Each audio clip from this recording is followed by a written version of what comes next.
Аттың демі, иә? Ентігіп қапты. Финалдан кейін ғой. Мәссаған. Аттың аты қалай? Кәмпит.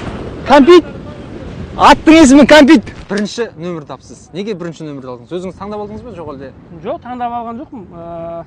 2017 жылы Нұрдәулет Момынов ағамыз әулет командасының директоры.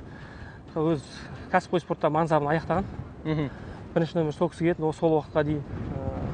Сол кісі өзі команданың балдары шешіп, сол кісіден кейін маған бірінші нөмірді беріп, капитан ретінде. Енді Езеке, мынау жалпы футболда бір нөмірлер болады, 13 нөмірді үздіктерге, 7 нөмірді үздіктерге деген сияқты. Ал көкпарда бар ма сондай бір қасиетті сандар? Енді 7 бар, мысалы, жақсы көретін. Одан кейін жаңағы біздің Құрманбектің өз киіп келетқан номері 12 нөмір. Иә. Ең соңынан шығады, өз 12 нөмір. Бір жұлдыз нөмірлердің бірі. Иә, жұлдыз нөмірдің бірі 12-де.